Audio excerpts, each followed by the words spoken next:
Assalamualaikum warahmatullahi wabarakatuh. Selamat siang. Gimana nih kabarnya?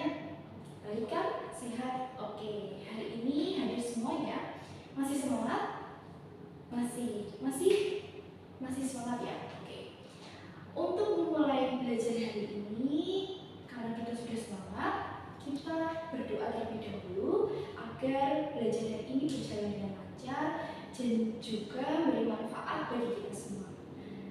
Untuk memulai berdoa menurut agama dan kepercayaan masing-masing, mulai.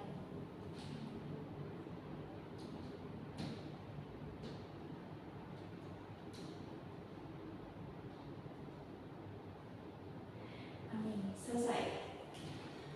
Berdoa sudah selesai, semoga bisa lancar sampai akhir dalam belajar nanti. Oke, ini sudah semangat, udah siap ya tentunya belajar? Oke, itu udah siap belajar, kakak punya pantun motivasi sebelum belajar nih. Oke, pantunnya. Makan serabi di pagi hari, manis rasanya membuat senang. Rajin belajar, tukar bermimpi, agar masa depan cerah gemilang. Oke, kira-kira ada yang tahu nggak nih pantun motivasi ini pesannya apa? Ada yang tahu? Pesannya yaitu agar kita terus belajar, semangat belajar hari ini untuk menggapai masa depan yang cerah gemilang. Oke, pantun motivasi udah, kita lanjut. Kita akan belajar apa hari ini? Kita hari ini akan belajar tentang tema dan pesan dalam cerita pendek atau cerpen untuk pengubahan dalam puisi. Kemudian yang kedua ada unsur-unsur pembawa puisi. Nah, intinya hari ini kita akan belajar mengambil tema dan pesan dalam sebuah cerita pendek, kemudian diubah dalam karya sastra lain berbentuk puisi. Nah, yang pertama tema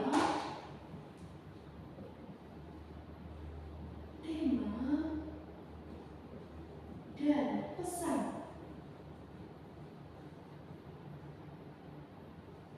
Dalam cerpen.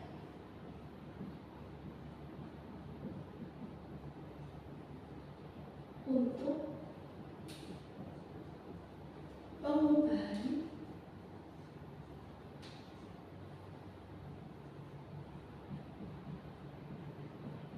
puisi.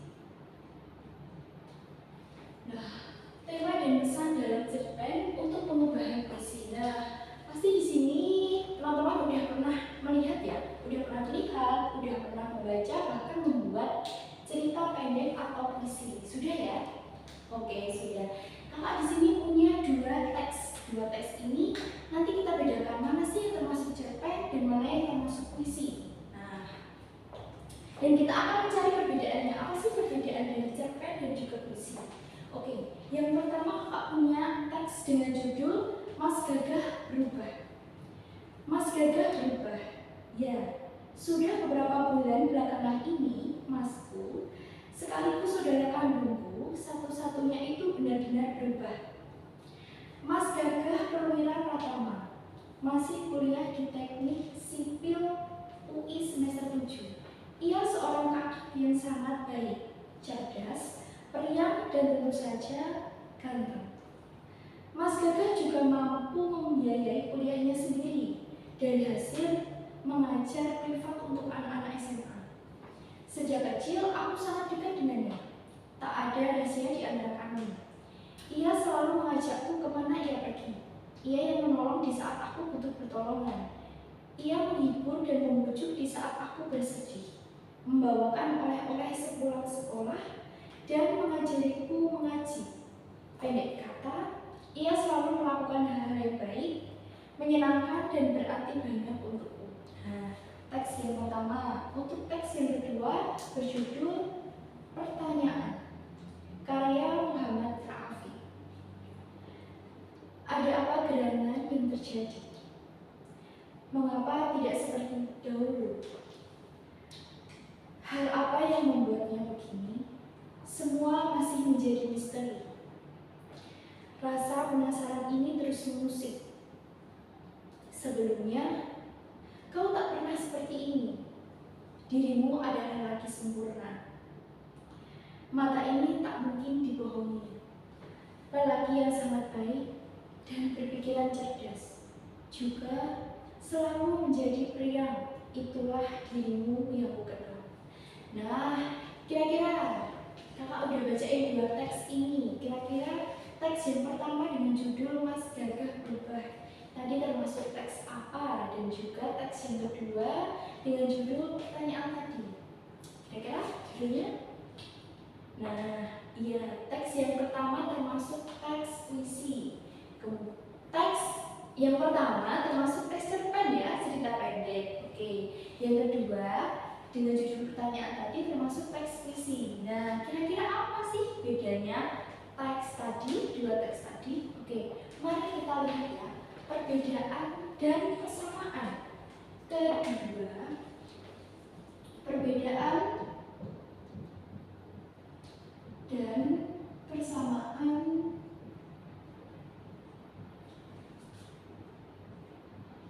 cerpen dan puisi.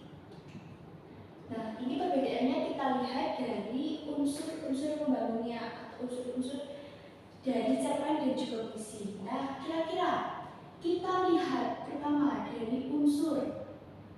Oke, kita buat tabel aja ya, biar mudah. Kita buat tabel untuk perbedaan. Oke, di sini perbedaan dilihat dari unsurnya ya, unsur. Kemudian di sini cerpen.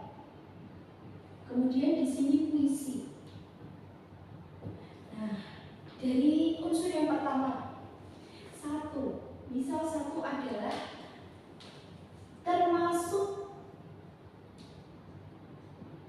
karya fiksi.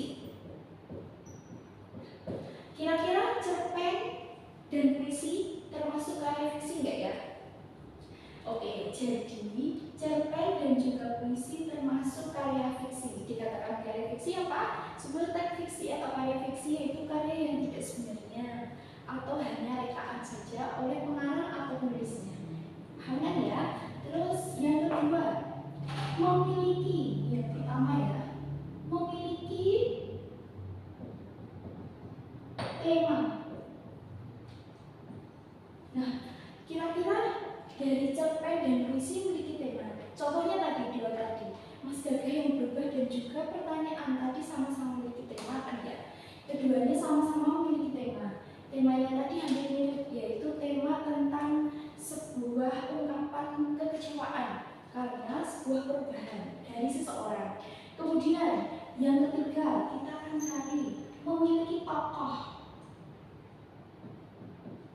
Memiliki tokoh. Nah, kira-kira di cerpen tadi ada tokohnya nggak ya? Ada, oke. Cerpen ada tokohnya. Kalau puisi tidak ada. Puisi tidak ada tokoh. Kalau cerpen itu memiliki tokoh. Tadi tokohnya tokoh aku dan juga Mas Gagah tadi. Tapi kalau puisi itu lebih ke bukan alur ataupun tokohnya, tapi lebih ke pemilihan kata. Oke, lanjut ya. Kita lanjut di sini tabelnya.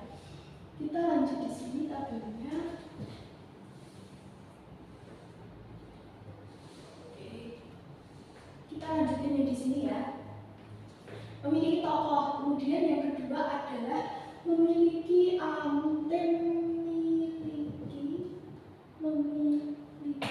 kemudian di sini udah tokoh, tema, fiksi, memiliki irama dan rima.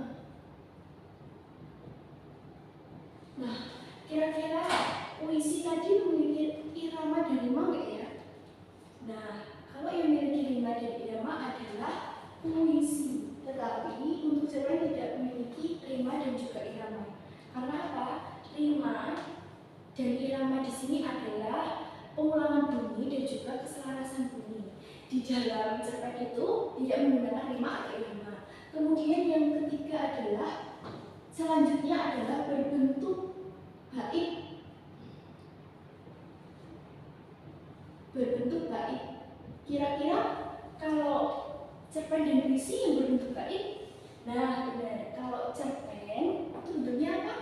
Paragraf. Tapi kalau puisi itu berbentuk bait-bait atau kumpulan dari beberapa baris yang membentuk bait. Nah, di sini tidak, dan di sini membentuk bait. Nah, kemudian yang terakhir ya, yang terakhir di sini ada berfokus pada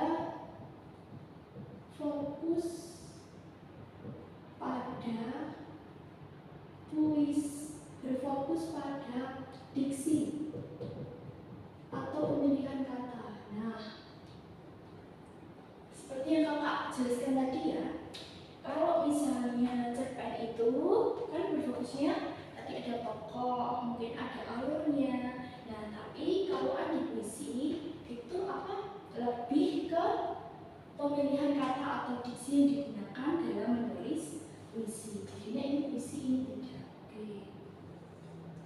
Oke. Ini kira-kira perbedaan dari cerpen dan juga puisi sebelum kita lanjut membahas lebih dalam ya.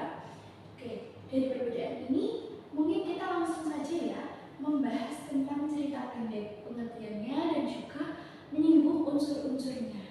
Oke, di sini kita membahas yang pertama ada cerpen, cerita pendek atau cerpen. Nah, ada yang tahu kira-kira apa sih pengertian dari cerpen?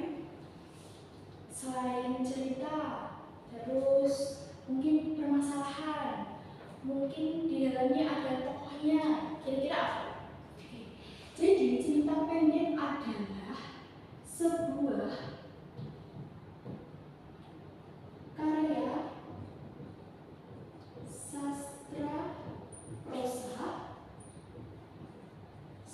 karya sastra prosa, yang hanya berfokus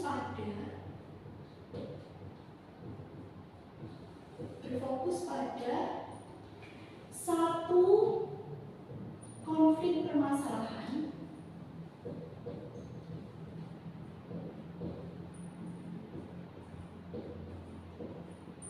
yang dialami oleh tokoh.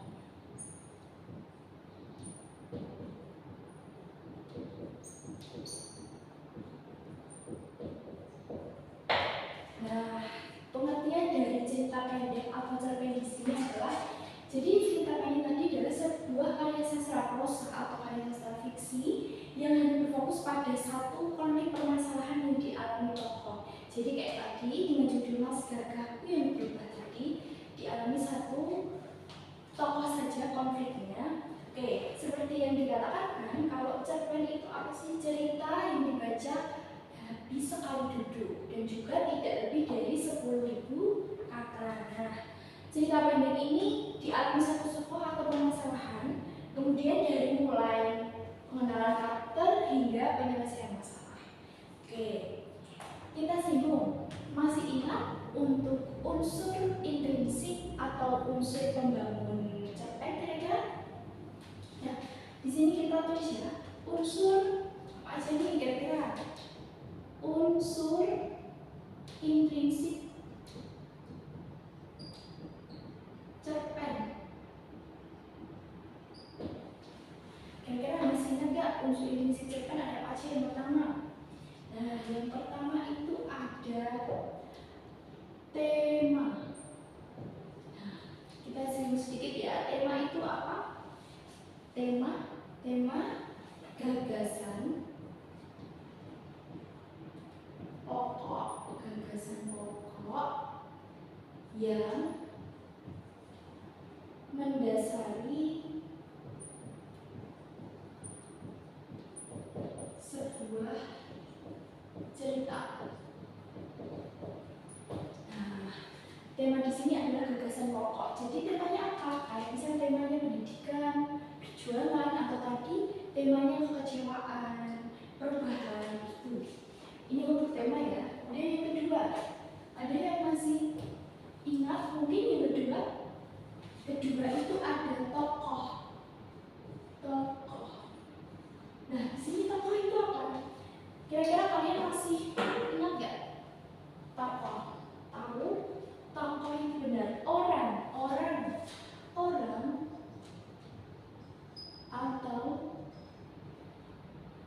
pemeran dalam sebuah cerita.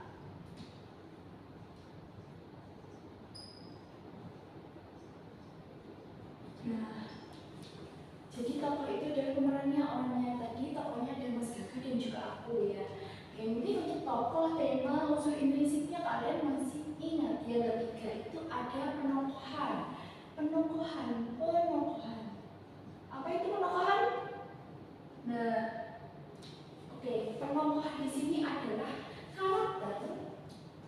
karakter yang dimiliki tokoh. Nah, penokohan di sini adalah karakter yang dimiliki tokoh dalam cerita. Nah, karakter ini masih ingat nggak penokohan itu ada berapa? Kira-kira? Nah, kita singgung lagi ya. Penokohan itu ada 3. Ada sifat atau karakter tokoh. Pertama ada protagonis, antagonis, dan juga antagonis. Apa itu karakter protagonis? Nah, protagonis benar apa? Benar karakter atau tokoh yang memiliki perilaku baik. Kalau antagonis, jadi kebalikannya ya. Jadi karakter atau tokoh yang memiliki perilaku kurang baik atau dikatakan jahat, ya kan? Terus yang terakhir ada tritagonis. Ada yang ingat kalau protagonis baik, antagonis kurang baik, jahat. Kalau tritagonis kira-kira apa? Nah, tritagonis itu adalah tokoh penengah atau peran pembantu dalam sebuah cerita. Nah, jadi penokohan tadi ada 3 tadi. Kemudian kita lanjut yang keempat ya. Yang keempat udah ada tema, tokoh, penokohan, dan yang keempat ada namanya alur. Alur atau plot. Apa itu?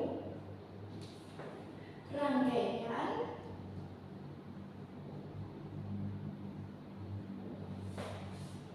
jalannya cerita. Rangkaian jalannya cerita dari awal sampai akhir.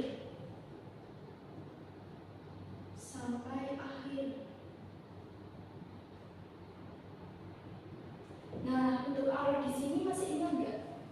Alur itu adalah rangkaian dari cerita pengenalan karakter, pengenalan tokoh hingga penyelesaian masalah. Nah, kira-kira di alur atau plot ini masih ingat nggak ada berapa? Kira-kira ada berapa macam-macam alur? Nah, benar. Alur itu yang pertama ada alur maju, alur mundur, alur campuran, juga bisa alur klimaks. Alur maju itu mungkin disingkatkan dari awal sampai akhir. Terus ada alur maju, mundur, dan juga alur campuran. Oke. Yang kelima untuk alur paham ya. Yang kelima itu ada latar. Latar di sini masih ingat? Kalau alur itu rangkaian cerita, jalannya cerita. Kalau latar, kira-kira latar apa? Latar tempat terjadinya cerita. Nah, tempat terjadinya cerita. Latar di sini sama dengan alur penokohan. Latar di sini juga ada maksudnya. Latar itu sini tempat-tempat terjadinya dalam sebuah cerita itu. Latar biasanya dibedakan juga menjadi 3. Masih ingat apa aja? Nah, ada latar tempat, terus latar waktu, dan juga latar suasana. Nah, untuk latar tempat di sini tentunya paham ya, tempat bisa di rumah, mungkin di dalam cerita itu di masjid, di sekolah, di rumah sakit. Nah, kalau latar waktu kira-kira apa? Tuh.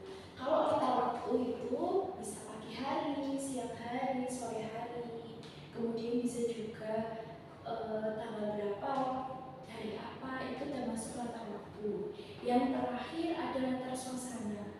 Kira-kira suasana itu apa sih? Ya, dalam cerita itu kata suasananya mungkin senang, gembira, terus sedih, atau mungkin latarnya suasananya menegangkan. Itu bisa. Oke, di sini ada latar tema, tokoh, penokohan, alur latar yang terakhir ada amanat. Amanat atau pesan. Nah, amanat atau pesan ini adalah pesan yang akan disampaikan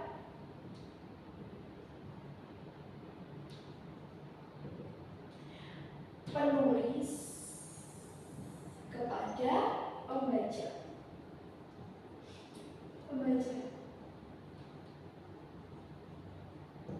Nah, amanat di sini adalah pesan atau pesan moral yang bisa diambil dalam sebuah cerpen itu yang penulis tuliskan untuk diambil oleh pembaca. Tentunya diambil pesan moralnya yang perlu ditiru ataupun tidak ditiru ya. Oke, di sini sudah kita ada perbedaan cerpen puisi dari awal sebelum mati kita kan. Kemudian kita udah bahas cerpen, unsur intrinsik cerpen. Nah, di sini kita bahas. Nah, nanti untuk pengubahan cerpen menjadi puisi, kita akan berfokus pada apa tadi? Tema dan juga amanat. Nah, untuk membahas lebih lanjut pembuatan puisi dilihat dari tema, amanat dari sebuah cerpen, kita lanjut dulu di selanjutnya yaitu unsur-unsur pembangun puisi, atau mungkin kita akan jelaskan dulu pengertian dan juga unsur puisi ya. Nah, untuk pembahasan besar ini sudah kita lanjut yang kedua. Nah, sekarang kita lanjut unsur-unsur pembangun puisi. Kira-kira nih masih pada ingat nggak kira-kira puisi itu apa? Jadi kan udah dibaca ini pas awal. Itu kira-kira puisi apa? Oke, bisa bahasa yang indah, terus penuh makna juga bisa. Kita lanjut di sini ya. Puisi, kita lanjut puisi. Lanjut di sini aja. Puisi.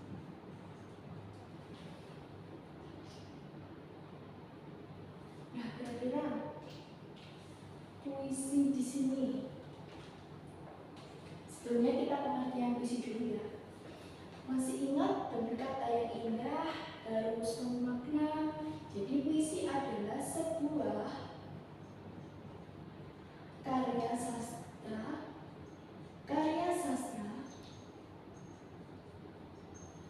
yang mengungkapkan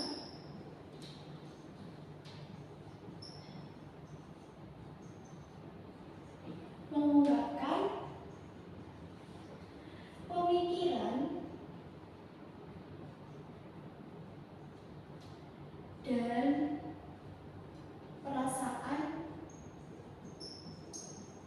pengarang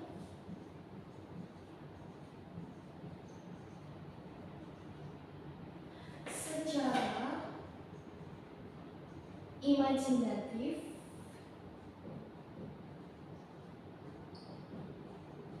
dengan menggunakan dengan bahasa yang indah dan penuh makna. Nah, jadi sebelum kita mengetahui unsur-unsur pembangun puisi, kita simak dulu pengertian puisi. Nah, pengertian puisi di sini adalah sebuah karya sastra yang mengungkapkan pikiran, pandangan, perasaan seorang penyair ataupun pengarang puisi secara imajinatif dengan menggunakan bahasa yang indah dan juga penuh makna. Biasanya puisi-puisi itu penuh dengan bahasa kiasan ya. Di sini pasti kalian sudah pernah baca, sudah pernah menulis ya. Oke, pengertian puisi sudah. Tadi kita sudah bahas di awal ya, puisi itu berfokus pada diksi atau pilihan kata, terus berbentuk bait, memiliki rima dan irama. Di sini kita akan membahas selanjutnya adalah unsur-unsur puisinya, unsur-unsur pembangun puisi.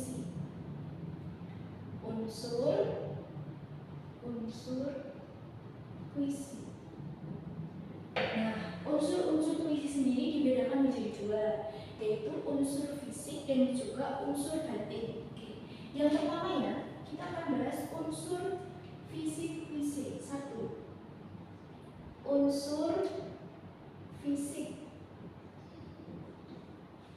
puisi. Nah, ada yang mungkin tahu unsur fisik puisi itu ada apa? Unsur fisik puisi. Nah, unsur fisik puisi di sini yang pertama itu ada yang namanya tadi diksi. Kita bahas di awal tadi kan diksi. Apa itu diksi? Kira-kira ada yang tahu apa itu diksi? Diksi itu adalah pilihan kata. Diksi adalah pilihan kata yang tepat dan selaras untuk mengungkapkan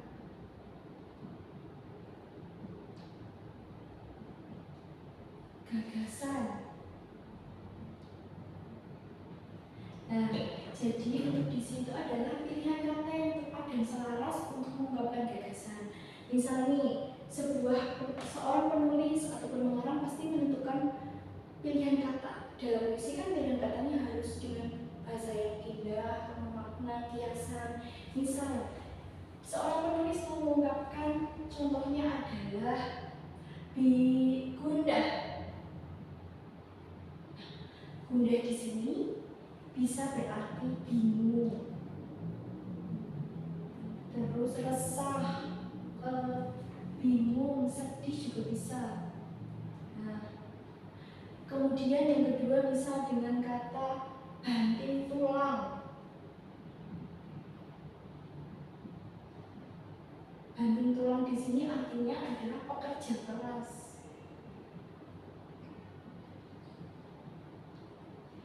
Nah, kira-kira ada yang bisa memberikan contoh lagi. Nah, ini adalah diksi atau pilihan kata yang dipakai oleh pengarang atau penulis dengan bahasa-bahasa yang indah menurut makna. Kalau mau menuliskan bingung di dalam puisi bisa dituliskan dengan indah.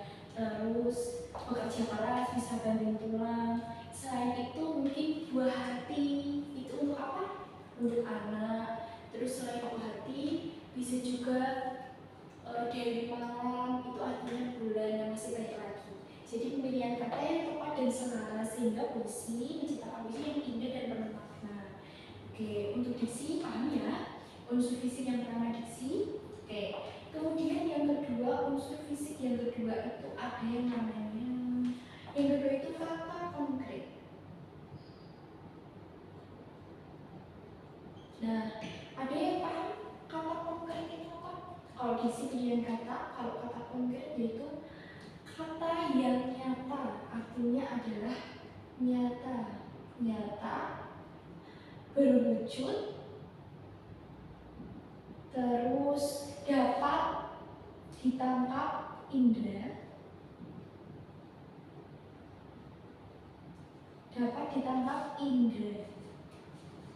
indera itu kan ada penglihatan, penciuman. Jadi kata konkret itu kata-kata yang terlihat berwujud, bukan kiasan. Sebagai contohnya apa? Contohnya misal pada puisi Aku Ingin karya Sapardi Djoko Damono ya, itu ada kata-kata yang namanya air, terus awan, hujan. Nah, ini kan nyata, ini asli, ini nyata, berwujud dan dapat dilihat. Air, hujan, awan, api itu bisa dilihat oleh indera mata. Nah, indera mata itu penglihatan. Jadi kata koneksi di sini adalah nyata dan berwujud. Oke. Untuk kata konkret bisa ditanyakan. Contoh lain mungkin bisa di dalam puisi air mata. Nah, air mata itu kan bisa menunjukkan sebuah kesedihan. Jadi menggunakan kata-kata air mata konkret, ya kan? Nah, kemudian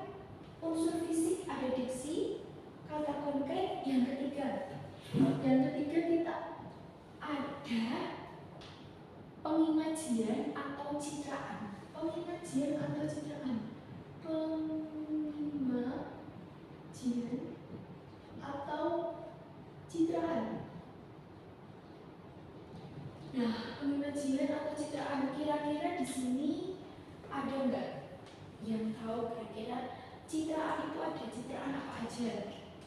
Citraan itu ada citraan apa aja?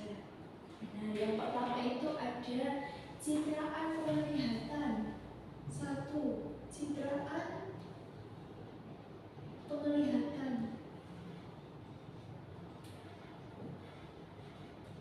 Citraan penglihatan di sini bisa dikatakan juga imaji visual. Nah, imaji visual di sini contohnya kira-kira kalau citraan penglihatan maksudnya kan yang dapat dilihat oleh mata kasat mata. Contohnya adalah ada hamparan sawah hijau, hamparan sawah hijau membentang luas,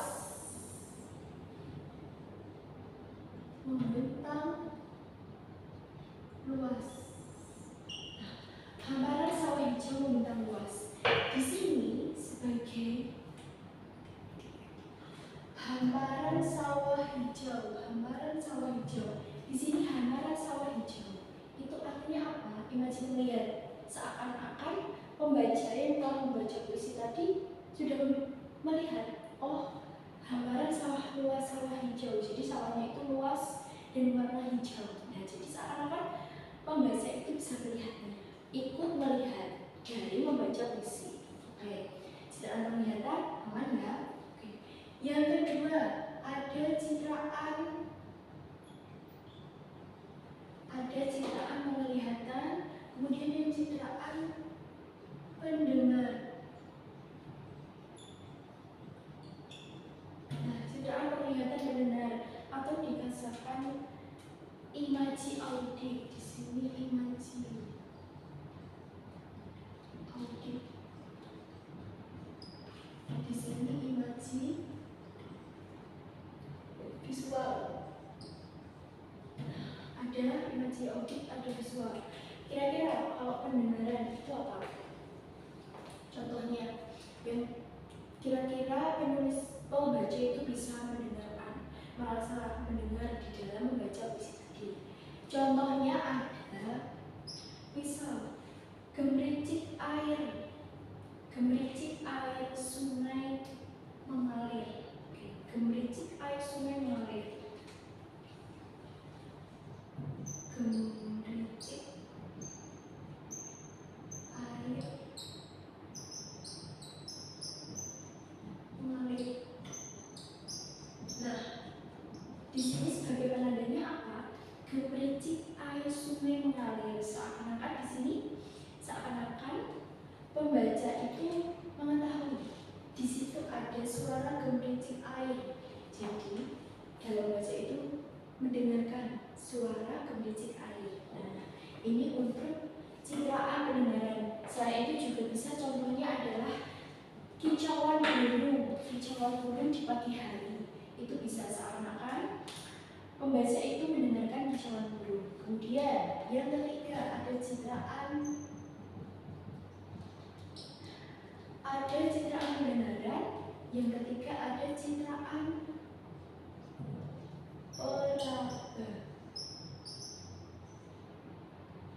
peraba. Citraan peraba. Di sini citraan peraba. Contohnya apa? Kalau peraba menggunakan kulitnya tangan. Contohnya kira-kira apa? Ada yang bisa kasih contoh? Beri contoh. Contohnya ada, misalnya adalah belayan halus. Belayan halus dari tangan ibu.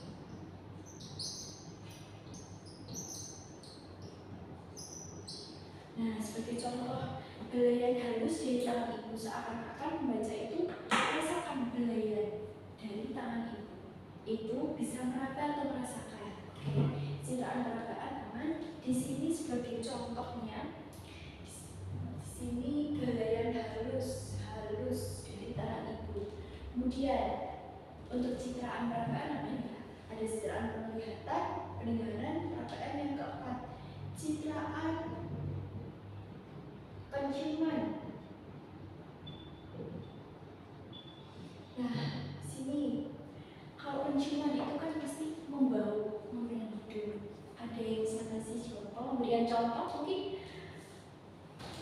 sini contohnya aroma khas Melati yang selalu melekat pada dirinya. Aroma khas Melati tercium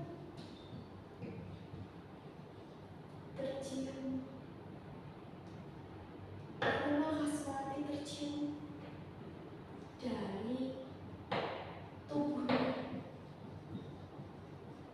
Nah, di sini sebagai penandanya aroma Melati tercium. Nah, di sini sebagai indera penciuman, jadi merasakan bahwa aroma khas Melatinya di dalam tubuh dia menjadi khas. Di sini seakan-akan pembaca ikut mencium bau melati setelah membaca puisi itu ya. Kemudian yang kelima, citraan penciuman. Yang kelima ada citraan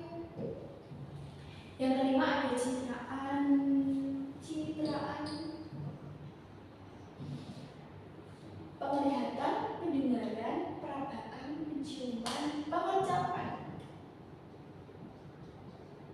Nah, kalau pengecapan itu yang pasti merasakan kan? Contohnya, pengecapan contohnya manisnya keberhasilan,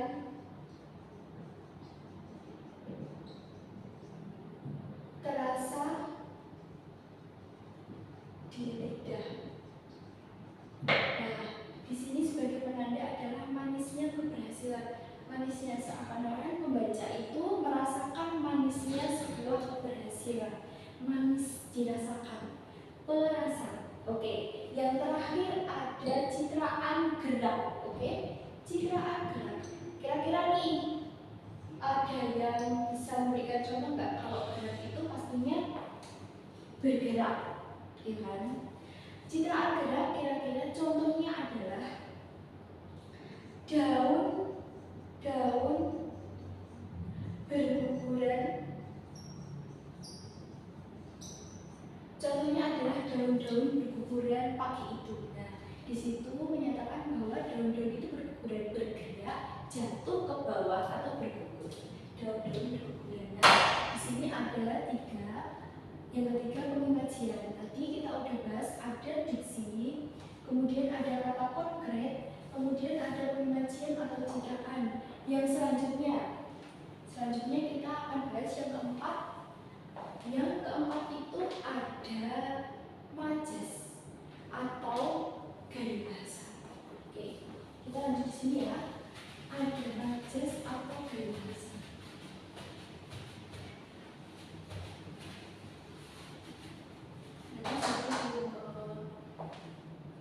Diksi, pengimajian, kata konkret. Di sini ada ketiga, yang keempat gaya bahasa. Di sini ada gaya bahasa atau majas. Gaya bahasa atau majas. Ada yang sudah tahu kira-kira ini majas atau gaya bahasa itu apa? Nah, ini adalah bahasa kiasan atau majas atau gaya bahasa itu namanya kiasan. Oke. Macam-macam majas di sini ada yang ingat macam-macam majas?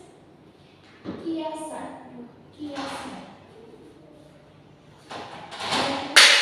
Kira-kira kiasan ada majas apa saja? Kita lihat. Gaya bahasa itu majas itu kiasan. Kira-kira ada apa aja? Kalau majas itu yang pertama ada majas. Yang pertama itu ada majas personifikasi. Satu, majas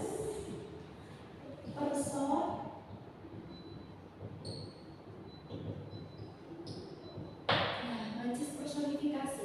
Kira-kira nih di sini ada yang paham apa itu majas personifikasi? Nah, majas personifikasi dilihat dari person. Person itu kan artinya orang. Jadi, majas personifikasi di sini adalah majas yang mengibaratkan sesuatu itu seperti manusia atau atau benda mati yang seolah-olah hidup. Jadi di sini majas personifikasi adalah menyamakan, majas yang menyamakan suatu hal dengan manusia. Nah, majas personifikasi ini adalah menyamakan dengan manusia atau benda mati yang diibaratkan manusia. Contohnya apa? Ada yang bisa? Contoh. Contohnya itu ada apa? Contohnya itu ada bisa daun melambai. Lambai menyambutku datang. Nah, daun melambai-lambai. Nah, di sini kata melambai-lambai di sini sifatnya manusia kan? Nah, ini daun melambai-lambai, seakan-akan daun itu diibaratkan manusia untuk melambai-lambai. Jadi majas personifikasi itu mengibaratkan benda mati seperti manusia yang dapat bergerak. Majas personifikasi ada pertanyaan. Kita lanjut ya. Kita lanjut di majas yang kedua. Gaya bahasa atau majas yang kedua ada majas metafora. Nah, apa majas metafora di sini? Majas metafora itu adalah majas. Kalau ini gaya bahasa itu biasa, kalau metafora ini namanya perumpamaan. Metafora di sini adalah perumpamaan. Kira-kira ada yang bisa ngasih contoh nggak? Tadi kakak di awal-awal sudah menyinggung sedikit tentang perumpamaan. Contohnya apa kira-kira perumpamaan? Contohnya adalah misalnya Dewi malam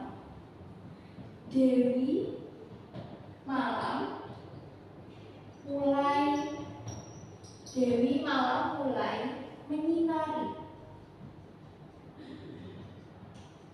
bumi. Nah, di sini Dewi malam ini kiasan atau perumpamaan dari apa kira-kira? Dewi malam yang menyinari bumi. Bulan. Dewi malam di sini artinya adalah Dewi malam itu bulan. Nah, jadi dalam tulis ini menggunakan bahasa kiasan, bukan bulan tapi menggunakan Dewi malam. Selain itu kira-kira ada apa lagi? Dua hati, contohnya anak. Selain itu apa lagi? Ada bunga desa atau kembang desa, artinya wanita tercantik di desanya. Oke. Panjang tangan itu bisa jadi menggunakan metafora atau perumpamaan. Oke. Majas personifikasi metafora, kita lanjut ya. Sudah paham tentunya? Oke. Kita lanjut di majas selanjutnya itu ada majas simile. Kemudian nanti kita ada majas personifikasi. Oke, sekarang ada majas simile.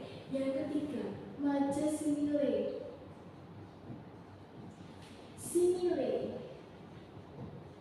Nah, kalau majas metafora ini adalah perumpamaan, kalau majas simile itu artinya adalah perbandingan. Ini perbandingan.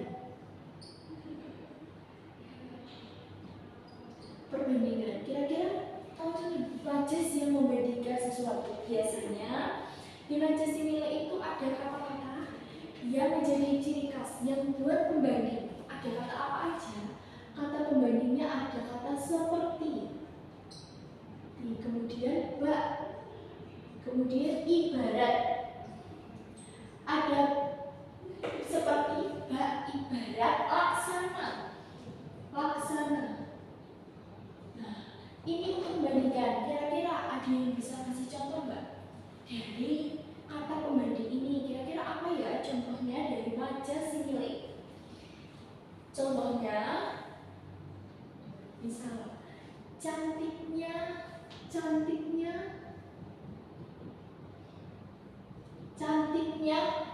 bak,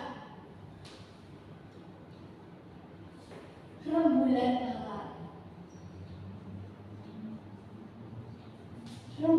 malam.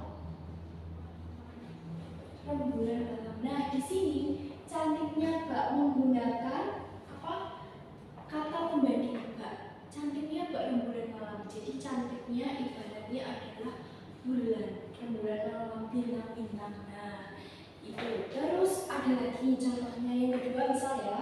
Yang kedua ada putihnya, putih kulitnya seperti salju, seperti salju. Nah, seperti di sini menggunakan kata pembanding seperti, putih kulitnya seperti salju. Nah, itu adalah majas simile atau majas perbandingan di sebuah puisi. Nah, kita lanjut ya. Di sini kita udah bahas personifikasi, metafora, kemudian kita udah bahas simile. Yang keempat itu ada majas, yang namanya ada majas simile, hiperbola, majas hiperbola.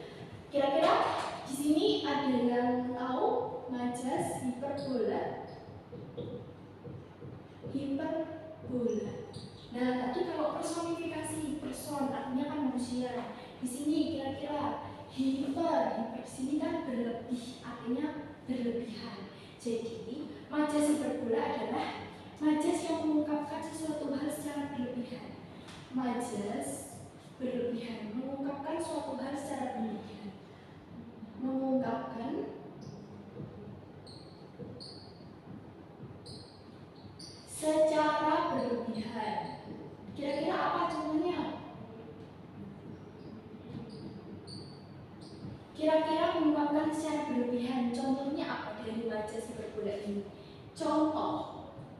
Contohnya itu ada misalnya air matanya memanak sungai. Jadi seakan-akan dia menangisnya itu artinya banyak banget sampai memanak sungai. Itu kan berlebihan ya. Contohnya adalah air matanya memanak sungai.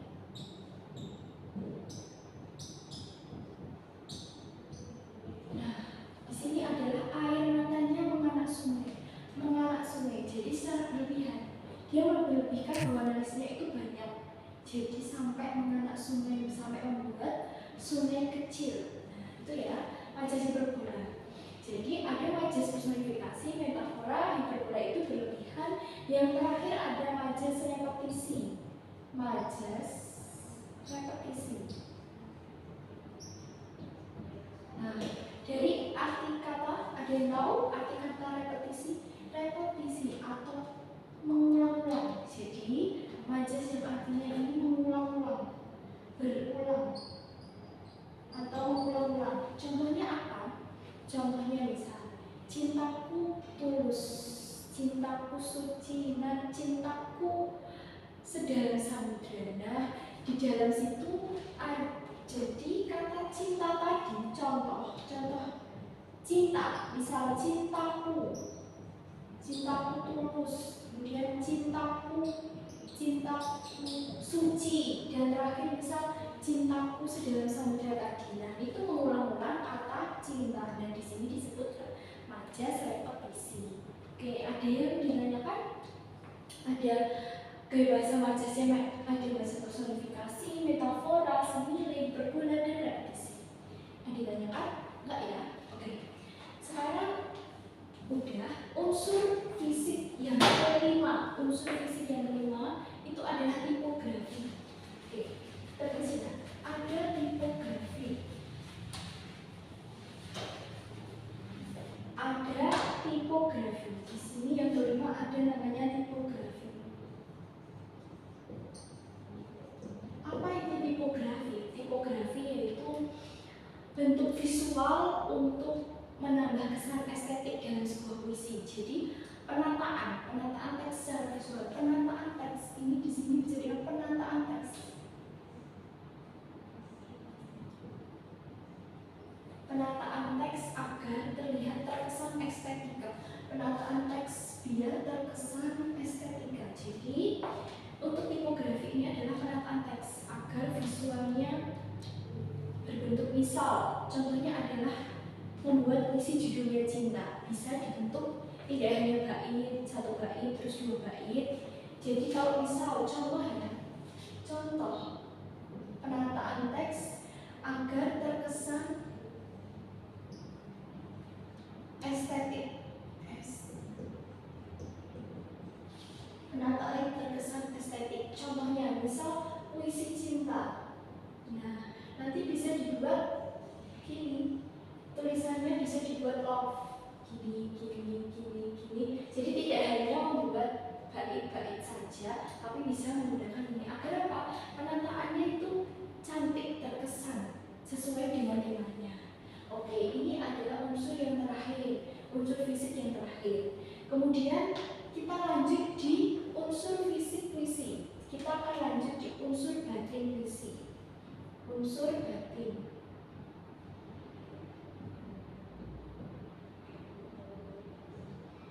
Nah, untuk unsur batin puisi itu ada 4.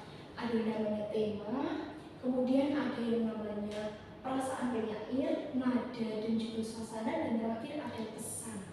Nah, kira-kira tadi udah dibahas ya. Yang pertama ada tema. Tentunya udah tahu ya tema itu apa. Tema itu gagasan pokok. Sesuai dengan tadi dicerpen, gagasan pokok. Gagasan pokok yang dikemukakan penulis atau pengarang. Kemukakan penulis. Nah, di sini puisi ada temanya sedih, temanya bahagia, ada temanya senang. Nah, itu adalah di tema.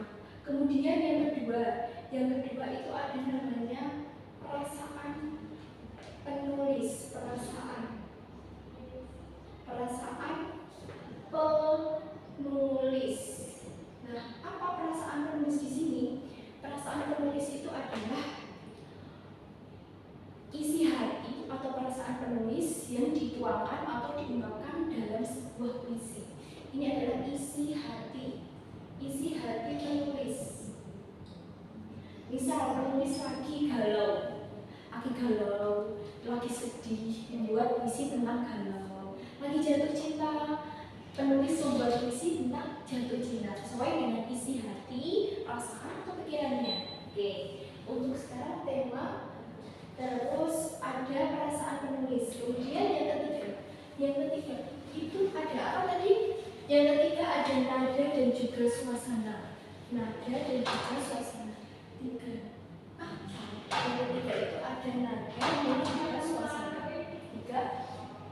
Nada dan suasana. Nah, apa nada di sini? Nada di sini adalah sikap penyampaian kepada penikmat atau pembaca puisinya, sehingga menciptakan suasana. Jadi misal tadi perasaannya dan itu lagi sedih, menggunakan nada yang sedih, sehingga pembaca atau penulis itu ikut sedih, membacanya dengan nada yang sedih, bukan nada yang gembira. Oke, nada di sini adalah apa? Sikap penulis. Nah, di sini sikap penulis tadi kepada pembaca agar pembaca bisa mengetahui membacanya kalau sedih dengan adanya sedih. Oke. Yang keempat, yang terakhir ada pesan. Pesan atau amanah di sini sudah tahu ya. Itu adalah pesan moral yang akan disampaikan pembaca, penulis kepada pembaca, atau pesan yang dapat diambil pembaca melalui puisi tadi.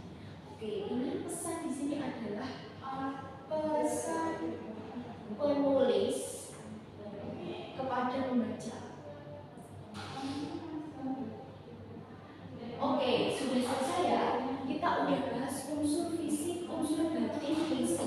Oke, kira-kira di sini ada yang mau ditanyakan tentang unsur fisik dan unsur batin puisi? Iya.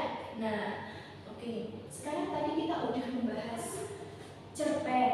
Unsur-unsurnya sudah kita bahas. Terus puisi juga sudah bahas pengertian, bahkan unsur batin dan juga unsur fisik. Sekarang mari kita membuat puisi dari cerpen dilihat dari amanah dan juga tema. Masih ingat tadi tema itu apa? Tema itu adalah gagasan pokok ya yang mendasari cerita. Terus amanah itu pesan yang ingin disampaikan kan pengarang. Kira-kira sekarang mari semuanya buka dulu ulang belajarnya, teksnya dulu dibuka, kemudian kalian baca dulu. Kira-kira amanat dan juga tema apa yang ada di dalam cerpen itu, kemudian kalian buat dulu puisinya sesuai dengan amanat dan tema tadi ya. Oke, dibaca dulu.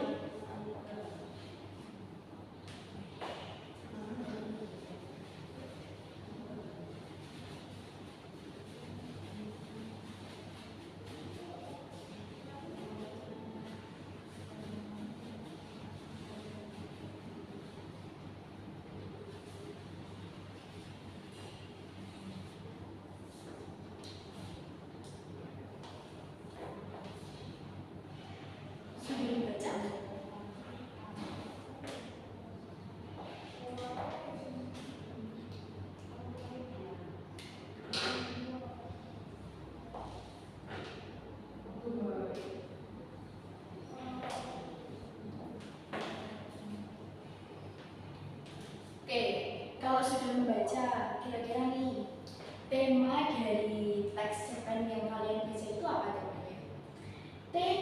Temanya apa? Satu, tema. Kira-kira temanya apa? Setelah kalian membaca itu tadi, cerpen itu tadi, benar, temanya adalah kekecewaan seorang adik terhadap kakaknya karena perubahan sikapnya. Temanya itu bisa kekecewaan.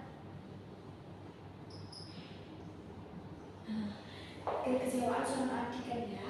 Terus kedua, kira-kira amanatnya apa? Kira-kira kedua amanat. Itu tadi kan seorang adik yang merindukan kakaknya dengan sifatnya yang awalnya itu gembira, ceria, selalu ada, terus tawa bareng, bahagia bareng, tiba-tiba berubah. Tapi berubahnya bukan berubah buruk ya, berubahnya menjadikan tempat yang lebih baik. Mungkin pengen ke arah yang lebih baik lagi, tapi sudah baik ke arah baik. Jadi amanat yang bisa diambil kira-kira apa? Amanat yang bisa diambil jika ada seseorang yang mau berubah atau berjalan menuju jalan yang lebih baik kita untuk mendukungnya. Amanatnya jika seseorang ingin berubah ke arah yang lebih baik,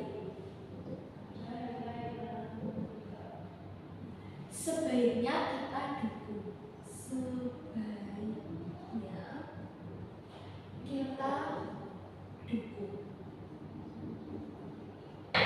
Nah, tema dan amanat dari cerita pendek tadi udah ketemu.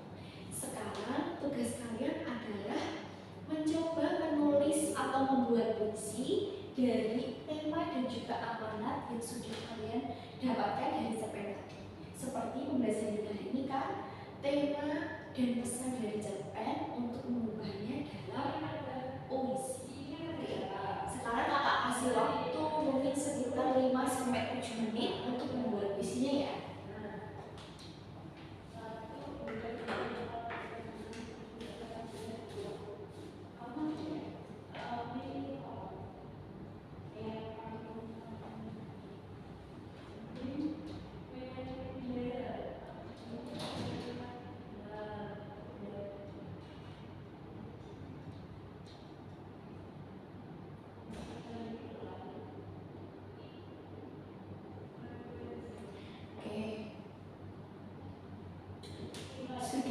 Sudah ya. Jadi semua sudah mencoba membuat puisi dari amanat dan juga tema tadi. Oke? Karena kalian sudah membuat, kakak juga ingin membuat. Mau dibacakan apa ditulis? Dibacakan aja ya. Kakak sudah mencoba membuat puisinya. Tak tulis saja ya. Puisinya judulnya adalah Mengerti. Nggak apa-apa, kalian membuat sekitar 1-2 bait. Kakak juga membuat. Mengerti judulnya adalah Mengerti perubahan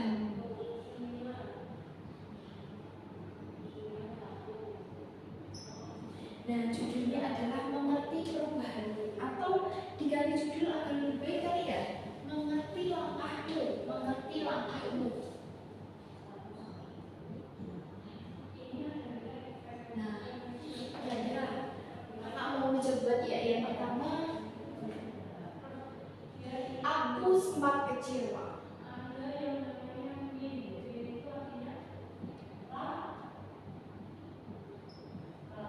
Saat tawamu tak lagi sama.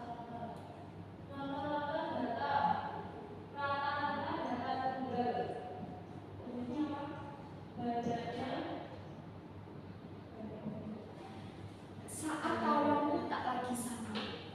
Terus kau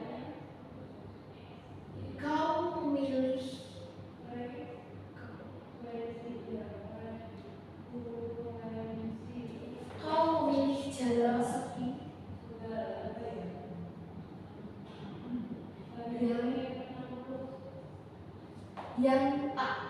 yang tak ku mengerti.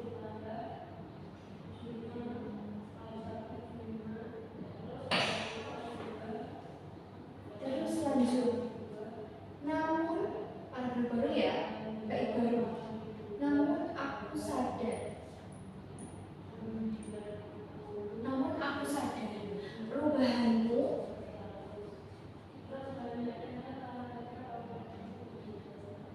adalah ikhtiar.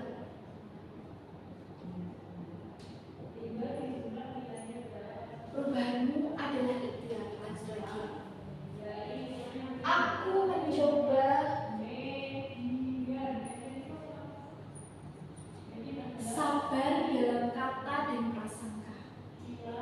Sabar dalam kata.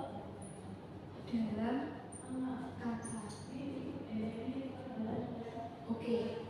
Lanjutnya adalah aku mencoba sabar dalam kata dan prasangka. Jika itu jalanmu menuju cahaya yang lebih terang, aku akan mendukungmu. Oke, jadi itu visi dari kakak. Ini kita selalu cobain ya. Oke, nggak perlu dibacakan lagi ya. Kalian sudah membaca dan kalian sudah berhasil membuat puisi dari tema dan juga amanat sebuah cerita pendek atau cerpen. Oke, itu tangan dekat semua. Nah, kalian ingat ya. Oke. Pembelajaran hari ini sebelum kakak tutup, sebelum kita merefleksikan apa yang sudah kita pelajari hari ini, kita merangkum dan memberi kesimpulan. Kira-kira ada yang ditanyakan? Unsur puisi juga sudah semua kita bahas topik pada hari ini. Ada yang ditanyakan? Kira-kira enggak ya? Oke. Jadi pembelajaran hari ini kita membahas apa? Simpulan pada hari ini kita membahas tentang pengubahan karya sastra cerpen menjadi puisi, dilihat dari tema dan juga pesan atau amanatnya. Jadi kita tadi udah mengetahui pengertian cerpen, unsur-unsur cerpen, dan juga pengertian puisi dan unsur-unsur puisi. Ada unsur fisik dan unsur batin. Terus setelah itu kita membaca cerpen, mengambil amanat dan juga tema untuk menjadikan sebuah puisi. Nah, belajar kita hari ini itu sudah selesai. Yang perlu diingat adalah untuk membuat karya sastra satu ke karya sastra yang lain. Contohnya ini kita membaca dulu cerpennya, kemudian kita mengetahui apa itu tema, pesan, dan juga unsur membangun puisi agar kita dapat menuliskan puisi. Oke, mungkin cukup sekian belajar hari ini. Nggak ada yang ditanyakan ya? Kalian hari ini luar biasa, kalian keren dan semangat sekali. Kakak tutup dengan pantun juga ya. Makan ikan dengan Allah kasih. Cukup sekian dan terima kasih. Bila ada salahnya, mohon maaf. Belajar hari ini selesai. Wassalamualaikum warahmatullahi wabarakatuh.